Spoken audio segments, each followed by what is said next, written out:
Hello viewers, I am Dr. SGV Satya from Satya Unani Healthcare, Hyderabad. ఈ రోజు మనము ప్రత్యేకంగా ఒక కేస్ స్టడీ మీద మాట్లాడుకుందాం. ముఖ్యంగా చెప్పాలి అంటే కనుక అసలు ప్రతి ఇంట్లో కానీ ప్రతి ఫ్యామిలీలో కానీ లేదంటే ప్రతి మనం ఒక ఏరియా తీసుకున్నా ఒక వీధి తీసుకున్నా ఖచ్చితంగా వాళ్ళలో ఎవరో ఒకళ్ళు హార్ట్లో స్టంట్ వేయించాము అని చాలా కామన్గా వింటూ ఉంటాం. అసలు ఈ రోజుల్లో ఎంతగా అది కామన్ అయిపోయిందంటే ప్రతి ఒక్కరూ ఏంటంటే అదేదో జోక్గా తీసుకొని ఆమె స్టంట్ మాస్టర్ అన్నట్టుగా ఒక తీసుకోవడము ప్రథ అన్నది స్టార్ట్ అయిపోయింది అనమాట, స్టంట్ వేయడం అన్నది. అయితే హార్ట్లో ఎప్పుడైతే బ్లాక్ ఏర్పడుతుందో ఆ బ్లాక్ ఏర్పడినప్పుడు కేవలం ఒక వెజల్లో బ్లాక్ ఏర్పడదు. ఆ హార్ట్లో ఉన్న ప్రతి ఇంచుమించు వెజల్స్ అన్నిట్లలో కూడాను వచ్చే అవకాశం ఉంటుంది. స్మాల్ వెజల్స్ ఎందులో అయితే స్టంట్ వెయ్యలేరో అందులో కూడా బ్లడ్ క్లాట్స్ ఉంటాయి. And not only in heart, complete body మొత్తం తీసుకుంటే కనుక బాడీ అంతా కూడాను మనకి స్పెషల్లీ ఈ బ్లాక్స్ అన్నవి కనపడుతూ ఉంటాయి అన్నమాట వీళ్ళల్లో. సో అందుకని ఇలాంటి వారికి కేవలం స్టంట్ వేసి ఒక బ్లడ్ వెజల్ బ్లాక్ తీయడం కన్నా కూడాను ఓవరాల్ హెల్త్ అంటే పూర్తి బాడీలో ఉన్న బ్లాక్స్ అన్నీ తీసే విధంగా మనం కనుక వర్కౌట్ చేస్తే కనుక చాలా హెల్ప్ అవుతుందన్నమాట. అండ్ ఇలాంటి ప్రక్రియలు అన్నవి యునాని వైద్యంలో చాలా చక్కగా ఉన్నాయి. ఒక ఎగ్జాంపుల్ చెప్పాలి అంటే కనుక ఇప్పుడు ఈ పేషెంట్ ఎవరైతే ఉన్నారో ఈ పేషెంట్ ఈయనకి 77 ఏళ్ళు, 77 ఇయర్స్ ఉన్న ఈయన 14 ఏళ్ల క్రితం 60స్లో ఉన్నప్పుడే ఆయనకి బైపాస్ గ్రాఫ్ట్ చేశారనమాట. చేసిన తర్వాత ఇంకా చిన్న వెజల్స్లో ఏవైతే ఉన్నాయో అవి అలా ఉండిపోయాయి. కమాన్ మెడిసిన్స్ జీవితాంతం వాడండి, బ్లడ్ థిన్నర్స్ అని తర్వాత మిగతా ఇవి కానీ మల్టీవిటమిన్ ట్యాబ్లెట్స్ అని అలా ఆయనకి కంటిన్యూస్గా మెడిసిన్స్ మీద పెట్టారనమాట. అయితే 2 ఏళ్ల క్రితం ఆయన మమ్మల్ని అప్రోచ్ అయ్యారు. ఈ 12 ఏళ్ళ నుంచి మందులు మింగుతున్నాను, ఇంకా హార్ట్ ప్రాబ్లం ఉంది, నడవలేకపోతున్నాను, నడిస్తే ఆయాసం, కూర్చుంటే ఆయాసం, అసలు చాలా ఇబ్బందిగా ఉంది. అండ్ ఈ మెడిసిన్స్ అన్నీ ఇవి వాడడం వల్ల మింగి అవన్నీ బాగా కాన్స్టిపేషన్ వచ్చేసింది, వారానికి కేవలం 2-3 సార్లే మోషన్కి వెళ్తున్నాను నేను, ఎలా మేడం దీనిలోంచి బయటపడడం ఎలా అన్నట్టుగా మన కలిసారనమాట 2 years బ్యాక్.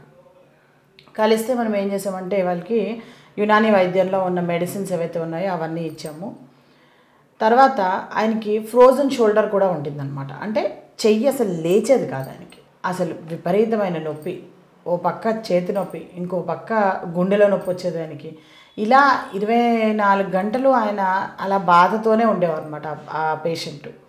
2 years బ్యాక్ ఆయన మన దగ్గరకు వచ్చినప్పుడు ఎప్పుడైతే మనం ఈ మెడిసిన్స్ ఇవన్నీ స్టార్ట్ చేసిన తర్వాత ఒక 3-4 months తర్వాత మళ్ళీ మేము ఫాలోఅప్ చేస్తామన్నమాట. సో ఆ 3-4 months తర్వాత ఫాలోఅప్ చేసినప్పుడు మళ్ళీ కొంత ఆయనకి ఏవైతే ప్రాబ్లమ్స్ ఉన్నాయో అవన్నీ కూడాను సాల్వ్ అవ్వడం స్టార్ట్ అయ్యాయి. ఆయన ఫ్రోజన్ షోల్డర్ ఏదైతే ఉందో అది కూడా కొంచెము కాస్త రిలీవ్ అవ్వడం స్టార్ట్ అయింది.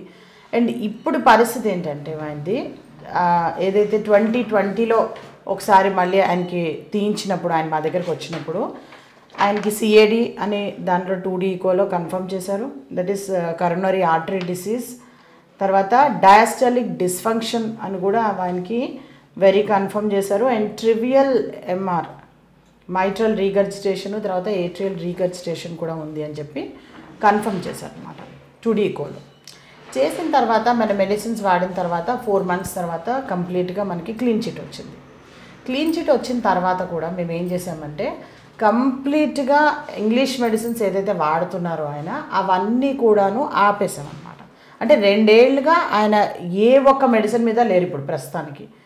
బట్ 2 years అయినా కానీ హీఈస్ అబ్సల్యూట్లీ ఫైన్, మంచిగా చక్కగా ఆయన నడవగలుగుతున్నారు, హాయిగా వాళ్ళ ఇంకా చెప్పాలంటే మనవాళ్ళతో ఆడుకోగలుగుతున్నారు. ఆయన అంతకుముందు నడిస్తేనే ఆయాసం వచ్చేది ఆయనకి, మెట్లెక్కితే ఇంకా అసలు భరించలేకపోయేవారు.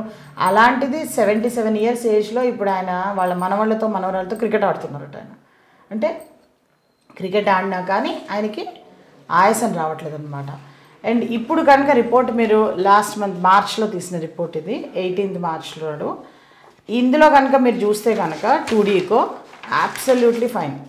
No regional wall motion abnormality, good LV and RV function, normal valves అన్నీ, ఎవ్రీథింగ్ ఆయనకున్న ప్రాబ్లమ్స్ అన్నీ కూడా ఇదైపోయి absolutely clean chit 2D echo report వచ్చిందనమాట. అంటే యునాని మెడిసిన్లో వండర్ఫుల్ మెడిసిన్స్ ఉన్నాయి మనకి. ఈ హార్ట్ని మనము చక్కగా దాన్ని చేసుకోవడానికి, దాన్ని కరెక్ట్గా దాన్ని బ్లాక్స్ అన్నీ విడిపోవడానికి, బ్లాక్స్ అన్నీ కరిగించి మొత్తం బాడీలోంచి, నాట్ ఓన్లీ ఇన్ హార్ట్, ఎక్కడ బాడీలో డిఫరెంట్ పార్ట్స్లో ఎక్కడైతే బ్లాక్స్ ఉన్నాయో ఆ బ్లాక్స్ అన్నీ కూడాను ఈ మెడిసిన్లో ఇచ్చేటప్పుడు మాకు అవన్నీ కూడాను పోతాయన్నమాట. అంటే యూజువల్గా ఎలా ఉంటుందంటే ఒక స్టంట్ వేశారు అంటే కనుక అది కేవలం ఆ వెజల్ వర్క్ మాత్రమే పనిచేస్తుంది. తర్వాత ఆ స్టంట్ వేసిన తర్వాత కూడా చాలా సైడ్ ఎఫెక్ట్స్ ఉంటాయి. అండ్ దాన్ని బాడీ యాక్సెప్ట్ చేయడానికి, దాన్ని ఇచ్చేయడానికి కూడా చాలా, అది ఒక ఇన్వేజివ్ టెక్నిక్, అనవసరంగా గుండెని కెలకడం అనమాట. అలా కెలక్కుండా ఫస్టే కనుక యునాని మెడిసిన్ కనుక తీసుకుంటే కనుక చాలా తొందరగా మనము దీన్ని అన్నీ కూడా చేసుకోవచ్చు. అంటే ఇలాంటి ప్రాబ్లమ్స్ అన్నీ కూడా సాల్వ్ చేసుకోవచ్చు. ఇంతకన్నా మోస్ట్ ఇంపార్టెంట్ ఏంటంటే అసలు జనాలందరూ చాలా కష్టపడి యాంజియోగ్రామ్ ఇవన్నీ చేయించుకుంటూ ఉంటారు. ఒక ఇన్వేజివ్ టెక్నిక్ అసలు ఎందుకు వెళ్ళాలి అంటాను నేను. ఈ మధ్య సిటీ యాంజియోగ్రామ్ కూడా వచ్చింది. అంటే లోపలికి ఇచ్చేయకుండా బయట నుంచి మనము సిటీ దీని ద్వారా కూడా యాంజియోగ్రామ్ చేసుకోవచ్చు. కానీ చాలామందికి అది తెలియక కూడా యాంజియోగ్రామ్ చేయించుకుంటూ ఉంటారు అనవసరంగా. ఇంకైతే దాదాపు 7-8 సార్లు యాంజియోగ్రామ్ చేశారు. అంటే జస్ట్ లోపలికి వెళ్ళి చూసి రావడానికి. నిజంగా చెప్పాలి అంటే కనుక ఈ రోజుల్లో డాక్టర్లు అందరికీ 4 కళ్ళే, చదివి కళ్ళు, ఎవరికి ఒక కళ్ళు కాదు, అందరికీ కళ్ళజోడు వచ్చిన వాళ్ళే. కన్ను అంతకన్నా మెషిన్ కన్నా ఎక్కువ చూస్తుందా?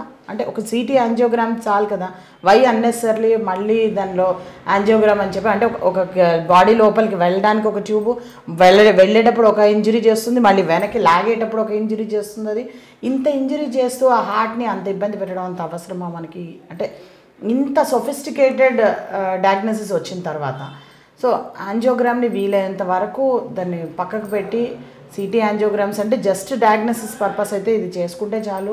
అండ్ అంతకన్నా చాలా ముందర మామూలుగా సి రియాక్టివ్ ప్రోటీన్ అని ఒక టెస్ట్ ఉంటుంది బ్లడ్ టెస్ట్లో.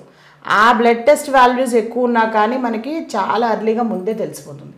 హోమోసిస్టిన్ లెవెల్స్ అని ఉంటాయి బ్లడ్ వెజల్, మామూలు బ్లడ్ టెస్ట్లోనే ఫస్ట్ తెలిసిపోతుంది మనకి. అంటే చాలా హార్ట్ ఎలా ఉంది ఏంటి అన్నది. ఇలాంటి కొన్ని సింపుల్ టెస్ట్లు ఏవైతే ఉన్నాయో అలాంటి బ్లడ్ టెస్ట్లు చేయించుకుంటే అయిపోతుంది. వాళ్ళు ఒక 2 ఇయర్స్కో అలా ఒకసారి చేయించుకున్నా చాలు. ఇప్పుడు ఈ రోజుల్లో ఒక ట్రెండ్ ఏమైపోయింది, అసలు డాక్టర్స్ దగ్గర రాకుండా వీళ్ళే డైరెక్ట్గా వెళ్ళిపోయి మొత్తం అన్ని ప్యాకేజీలు బుక్ చేయించుకుంటున్నారు అందరూ కూడాను డయాగ్నోస్టిక్ టెస్ట్లు. దానివల్ల ఎవరికి ఏం లాభం ఉండదు. ఎందుకంటే ఎన్నైతే డయాగ్నోస్టిక్స్ టెస్ట్లు ఉన్నాయో అవన్నీ కూడాను డాక్టర్స్ యొక్క స్టడీ పర్పస్ కోసం. అంటే మా దగ్గరికి ఒక పేషెంట్ వచ్చినప్పుడు మేము చూసినప్పుడు వీళ్ళకి ఇప్పుడు ఎలా ఉంది అనేది దాని ప్రకారం కొన్ని టెస్ట్లు సజెస్ట్ చేస్తాము. ట్రీట్మెంట్ అయిపోయిన తర్వాత మళ్ళీ బేరీ చేసుకోవడానికి మళ్ళీ మేము టెస్టులు చేసి ఎంత తగ్గింది అని చూసుకుంటాం. మీరు 20,000 టెస్టులు చేసుకుంటే ఏం లాభం? దానిలో మాకు కావాల్సిన టెస్ట్ ఒకటి లేకపోయినా కానీ వేస్టే కదా. సో అన్నెసర్లీ డబ్బులు వేస్ట్ చేసుకోకండి. దాని బదులు ఆ డబ్బులు ఏవైతే ఉన్నాయో మంచిగా చక్కగా ఇప్పుడు సీజనల్ ఇది కాబట్టి మామిడి పండ్ల మీద పెట్టండి, తినండి, ఆరోగ్యం తెచ్చుకోండి. ఆ మామిడి పండు కూడా ఎలా తీసుకోవాలి ఏంటి అనేది నెక్స్ట్ ఎపిసోడ్లో చూస్తాం మనం.